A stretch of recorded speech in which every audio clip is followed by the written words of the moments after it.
In today's episode, Leanna asks, what are your thoughts on reusing blog posts for help articles? Are there pros and cons to posting the same content twice?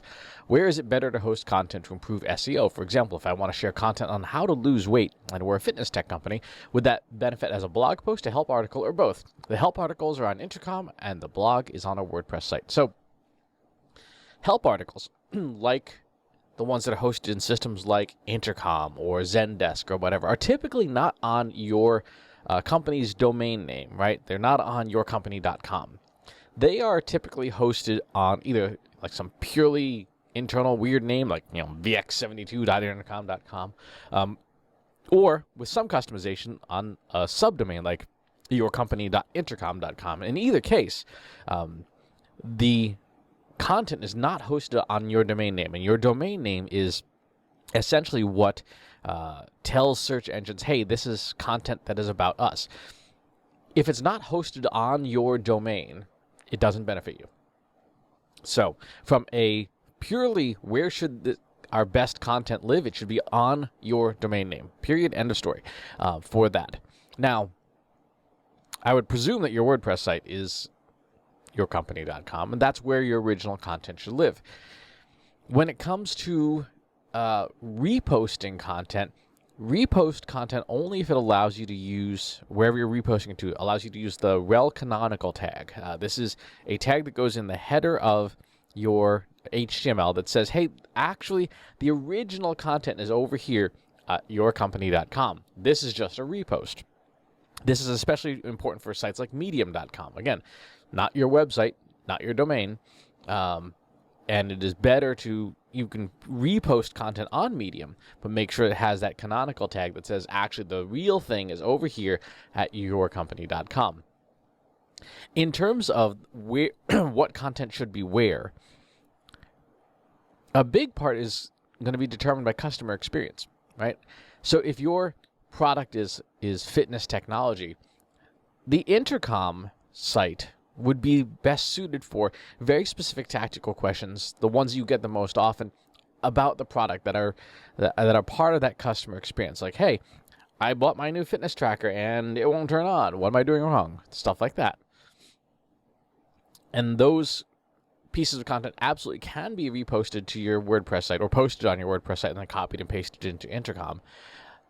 But you also want to have higher level pieces of content. We recommend a very simple framework, why, what, how, or what, why, how. Either one is fine. When you're writing articles, what is the thing? Why is the thing important? How does the thing work? So if you're talking about losing weight, what is it? Why is it important? How does it work? Or why is it important? What are the things you need and how do you do it?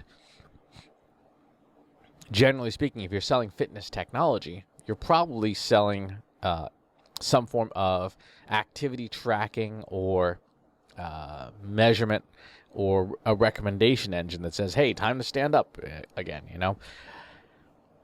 In a case like that, you're going to want to take each of the individual features and benefits of your product and turn it into one of those why, what, how, or what, why, how frameworks so that you can say to somebody, this is why this thing is important. Pharmaceutical and med tech companies do this a lot because in many cases, they're not even allowed to advertise their products. Like they can't advertise their newest drug. So they have to do what's called disease state awareness, where like, hey, this is the thing. What's your specific take on, say, weight loss? What is it that you do better than the 1.5 million other solutions that are out there? That's where you would start your content marketing program with lots of blog posts in videos and podcasts and all the stuff that you would normally do to build awareness of the problem, a impact if the problem's not solved, and then the solution, right? That's the old Dan Kennedy direct mail marketing formula. They call it PIGS, problem, impact, general solution, specific solution. And the specific solution, of course, is always your product or service. So that's how to tackle that.